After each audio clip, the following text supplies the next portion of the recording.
नमस्कार दोस्तों, पिछली बार लोकसभा चुनाव 2019 में राजस्थान की 25 सीटों पर बीजेपी ने जीत हासिल की थी। इनमें से 2 ऐसे सांसद थे जिन्होंने सबसे बड़े अंतर की जीत हासिल की थी, जिनका नाम पिछली बार के 5 राज्यों के टॉप 10 में शामिल है। इस टॉप 10 में नरेंद्र मोदी जी का भी नाम शामिल नहीं है।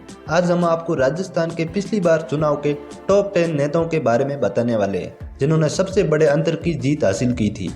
नंबर 10 पर नाम आता है राहुल कस्बा का। राहुल कस्बा ने पिछली बार लोकसभा चुनाव 2019 में चूरू लोकसभा सीट से चुनाव लड़ा था। इस चुनाव में राहुल कस्बा ने कांग्रेस के रफीक मंडेलिया को 3,34,402 वोटों से हराया था। राहुल कस्बा को कुल वोट 7,92,940 वोट मिले थे और कांग्रेस के रफीक मंडेलिया को 4,58,590 वोट ही मिले।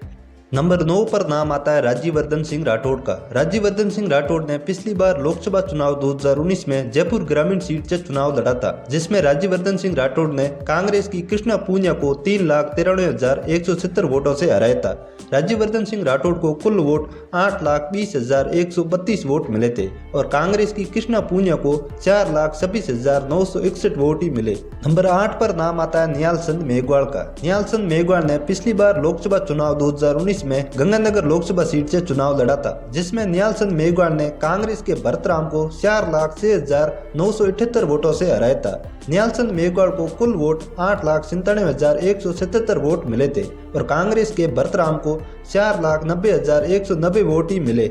नंबर 7 पर नाम आता है रामचंद्र बोरा का। रामचंद्र बोरा ने पिछली बार लोकसभा चुनाव 2019 में जयपुर लोकसभा सीट से चुनाव लड़ा था, जिसमें रामचंद्र बोरा ने कांग्रेस की ज्योति खंडेवाल को 4,30,726 वोटों से हराया था। रामचंद्र बोरा को कुल वोट 9,24,065 वोट मिले थे और कांग्रेस की ज्योति खंडेवाल को 4,93,440 वोट ही मिले। नंबर 6 पर नाम आता है अर्जुन लाल मीणा का। अर्जुन लाल मीणा ने पिछली बार लोकसभा चुनाव 2019 में उदयपुर लोकसभा सीट से चुनाव लड़ा था, जिसमें अर्जुन लाल मीणा ने कांग्रेस के रघुवीर सिंह मीणा को 4,37,914 वोटों से हराया था।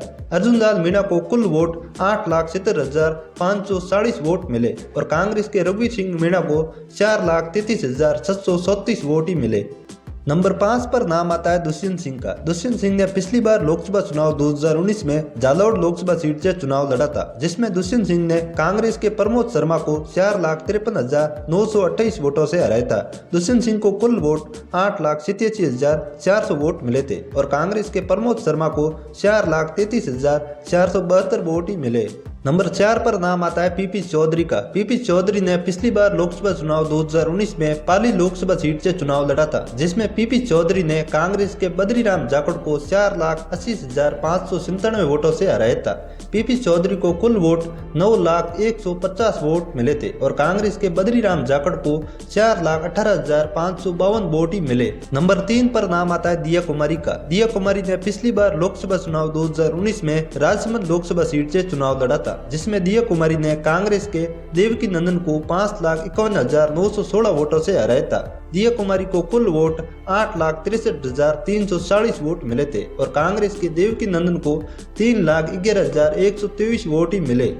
नंबर 2 पर नाम आता है सीपी जोशी का। सीपी जोशी ने पिछली बार लोकसभा चुनाव 2019 में चित्तौड़गढ़ लोकसभा सीट से चुनाव लड़ा था, जिसमें सीपी जोशी ने कांग्रेस के गोपाल सिंह शेखावत को 5,70,247 वोटों से हराया था। सीपी जोशी को कुल वोट 9,82,942 वोट मिले थे और कांग्रेस के गोपाल सिंह शेखावत को 4,06,795 वोट ही मिले। नंबर 1 पर नाम आता है सुभाष चंद्र बैरिया का। सुभाष चंद्र बैरिया ने पिछली बार लोकसभा चुनाव 2019 में भीलवाड़ा लोकसभा सीट से चुनाव लड़ा था, जिसमें सुभाष चंद्र बैरिया ने कांग्रेस के रामपाल शर्मा को 6,12,000 वोटों से हराया था। सुभाष चंद्र बैरिया को कुल वोट 9,38,160 वोट मिले थे और कांग्रेस के रामपाल शर्मा को 3,26,160 वोट ही मिले।